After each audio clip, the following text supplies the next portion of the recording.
안녕하세요. 인생에도 딩동댕이 있다. 딩노쌤입니다. 저번 영상에서 한은 앞으로도 뒤로도 가지 못하는 모순에 맺혀있는 감정, 다시 말해 어떻게 해도 풀 길이 없는 맺힌 감정이라고 했었는데요. 그러면 김소월은 도대체 어떤 삶을 살았길래 그의 시 전반에 이런 한의 정서가 깔려있는 걸까요?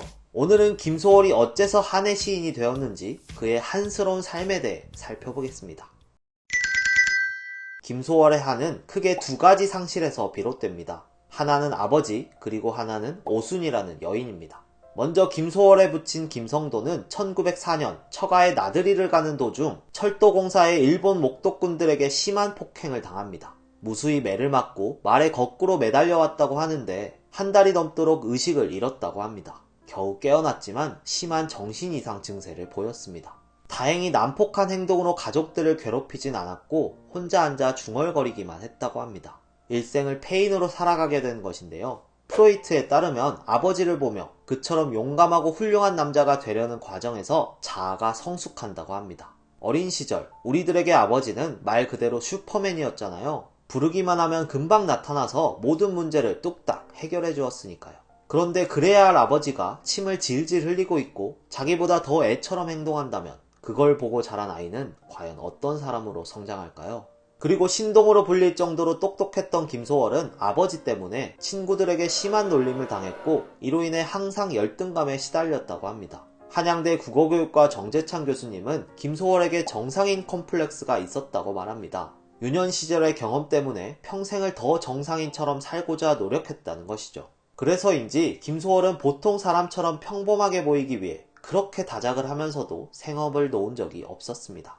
아버지의 상실과 더불어 다른 가족들도 김소월의 한을 더해갔습니다. 어머니 장씨는 남편이 그렇게 되자 소월에게 모든 기대를 걸고 사랑을 쏟아부었습니다. 이런 비정상적인 사랑은 한 인간의 성격 형성에 결코 바람직한 것은 아니었습니다. 그리고 당시 여인들이 대개 그러했듯이 문맹이었고 세속적인 가치에만 연연했기에 김소월은 자신을 이해해줄 수 없는 그런 어머니로부터 깊은 고독감을 느꼈습니다. 김소월은 숙모였던 계희영과 오히려 많은 이야기를 했는데요. 그녀는 일찍이 업문을 깨우쳐 고대 소설과 설화를 탐독할 수 있었는데 김소월은 이러한 옛날 이야기들을 좋아했다고 합니다. 접동새, 물마름 등과 같은 시들은 숙모에게서 들은 설화를 바탕으로 쓰여진 시라고 하는데요. 그렇게 자신의 문학에 큰 영향을 끼친 인물이자 유일하게 자신을 이해해주던 숙모도 곧 남편을 따라 평양으로 이사를 가게 되면서 소월은 더 침울해져 갑니다. 김소월의 할아버지는 가부장적인 유교 질서만을 고수하는 권위주의자였습니다.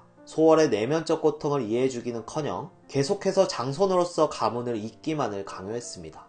그래서 김소월이 외지로 나가 신학문을 공부하는 것에 대해 강렬히 반대했었는데요. 조부와의 갈등도 김소월의 한을 더욱 짙어지게 했습니다. 이러한 과정에서 김소월은 항상 고독과 소외감 속에서 자신의 문제, 즉 한을 스스로 안고 살아야만 했습니다. 김소월의 폐쇄적이고 내향적인 성격은 아마 이런 가정 환경 때문이 아닌가 싶습니다. 김소월의 한을 이루는 두 번째 상실은 바로 3살 많은 누나 오순입니다. 소월이 오산학교에 다니던 시절 만났다고 하는데요. 둘은 종종 마을 폭포수 아래서 몰래 사랑을 키웠다고 합니다. 그렇게 연인으로 발전했지만 소월이 14살 될 무렵 조부의 강권으로 원치 않는 결혼을 하게 됩니다. 상대는 당시 경제적으로 유복했던 남양 홍명희의 딸 홍단실이었습니다. 조부가 광산업에 손대면서 이 집안과 친했는데 아마 그런 경제적인 이유 때문에 결혼을 시킨 것으로 보입니다. 홍단실은 교육을 받지 못한 순박한 시골 처녀였는데 계희영의 말에 따르면 얼굴은 결코 예쁘다 할 수 없었고 보기 싫을 정도로 키가 컸다고 합니다. 아무튼 그렇게 소월이 결혼하게 되고 또 얼마 후 오순도 결혼하게 되면서 연락이 끊겼습니다. 연락은 끊겼지만 소월은 오순을 잊지 못하고 있었습니다. 그렇게 3년 뒤 김소월은 청천벽력 같은 이야기를 듣습니다. 자신이 사랑했던 오순이 죽었다는 소식이었습니다. 그것도 남편에게 맞아 죽었다는 소식이요. 오순의 남편은 의처증이 심했는데 매일같이 오순을 학대했다고 합니다. 소월은 그렇게 무너지는 가슴을 부둥켜 안고 장례식에 참석했는데요. 어떤 심정이었을지 저는 감히 상상도 못할 것 같습니다. 과연 제정신으로 살 수 있을까요? 그렇게 장례식장에서 돌아와 피를 토하며 쓴 시가 있는데요. 그것이 바로 초혼이라는 시입니다. 초혼은 죽은 사람의 옷을 들고 지붕 위로 올라가 북쪽을 향해 이름을 3번 부르는 장례의식을 말하는데요. 그렇게 하면 나가버린 혼을 다시 부를 수 있지 않을까 하는 염원에서 생긴 의식이라고 합니다. 김소월의 대부분의 시들은 감정이 절제되어 있는데 이 시에는 너무 과한 거 아닌가 싶을 정도로 화자의 감정이 직접적으로 드러나 있습니다. 이 시의 사연을 몰랐을 때는 이해가 잘 안 됐지만 이제는 얼마나 힘들었으면 그랬을까 하면서 이해가 됩니다. 이러한 김소월의 한은 비록 개인적 경험에서 비롯되었지만 민족이나 국가 차원에서도 이해해 볼 수 있습니다. 개인의 한을 민족적 한으로 확장하는 것이죠. 아버지를 잃은 개인적 경험을 국가라는 아버지를 잃은 우리 민족의 상황으로 볼 수도 있지 않겠어요? 김소월 하면 개인적 서정을 노래한 시인으로 많이들 알고 있지만 식민지 지식인으로서 그 또한 민족의식을 갖고 있었습니다. 김소월이 다녔던 오산학교는 3.1운동의 전 학생과 교직원이 참여할 정도로 강한 민족의식을 갖고 있었습니다. 결국 설립자 이승훈이 3.1운동의 주모자로 체포되면서 총독부에 의해 강제 폐교되었지만 오산학교 시절 김소월은 조만식, 김옥 등의 선생에게 영향을 받아 민족의식을 형성했습니다. 또한 김소월의 큰고모부는 백오인 사건에 연루되어 옥살이를 했고 막내 숙부도 독립운동에 가담했다고 하는데요. 아마 이런 가족들에게서도 영향을 받았을 것입니다. 그리고 소월은 관동 대지진 당시 동경에서 유학생활 중이었는데요. 약 6천여 명의 조선인들이 죽창에 찔려 죽는 것을 목도해야만 했습니다. 조부가 힘을 써 급하게 다시 조선으로 돌아올 수 있었지만 식민지 지식인으로서의 고뇌를 떨쳐버릴 수는 없었을 것입니다. 물론 소월이 직접적으로 현실과 대결하여 싸우거나 민족투쟁을 고취하는 시를 쓴 것은 아닙니다. 그런 점에서 저항시인이라고 부르긴 어렵겠죠. 나쁘게 얘기하는 분들은 패배적 감상주의를 노래한 현실 도피주의자라고까지 말하는데 저는 생각이 좀 다릅니다. 저는 김소월이 나름대로 자신의 방식으로 시대와 대결했다고 생각합니다. 민족의식을 고취하고 민족에 대한 사랑을 고백하는 방법에는 꼭 직설적인 저항시를 쓰는 것만 있는 것은 아닙니다. 좌절과 한, 허물을 노래함으로써 오히려 독자들에게 투쟁의 감정을 불러일으킬 수도 있기 때문입니다. 그리고 그렇게 고뇌하고 고통스러워하는 것만으로도 이미 훌륭한 민족주의자이지 않을까요? 항상 부끄러워했던 윤동주 시인처럼요.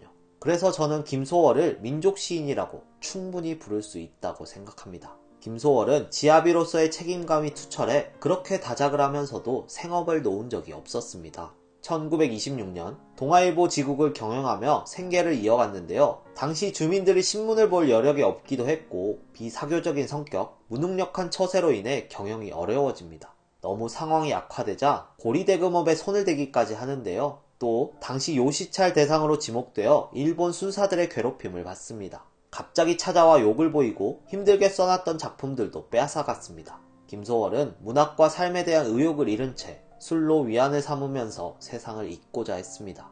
그렇게 힘들었으면서도 아내를 비롯해 가족들에게 한 번도 자신의 번민을 털어놓지 않았다고 합니다. 그저 혼자 술을 마시며 독백하고 절규하고 웃으며 또 울기만 했다고 합니다. 그러던 어느 날 술의 아편을 타 마시고 32세의 짧은 나이로 생을 마감하게 됩니다. 그의 삶을 조망해봤을 때 사실 그의 죽음은 어쩌면 예견된 것이었을지도 모릅니다. 어떤 죽음을 선택하느냐의 문제였을 뿐이었죠. 오히려 32년을 버틴 것이 대견스러울 정도입니다. 그래서 김소월은 시인이 되지 않고는 배기지 못할 운명이지 않았나 하는 생각이 드는데요. 마음에 맺힌 한들을 속 시원히 풀어버리는 성격도 못 되었고 주변에 소월을 이해해주는 사람도 없었기에 소월은 시를 쓸 수밖에 없지 않았을까요?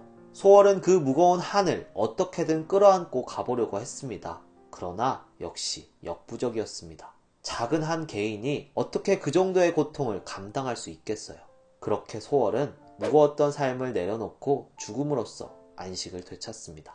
여기까지가 김소월의 한스러운 삶에 대한 이야기였습니다. 물론 소월이 반드시 앞에서 말한 두 가지 상실 때문에 한이 담긴 시를 썼다고 하기엔 다소 무리가 있겠지만 그의 삶을 들여다보는 것이 그의 한의 깊이를 조금이라도 이해하는데 작지만 도움은 될 수 있을 거라 생각합니다.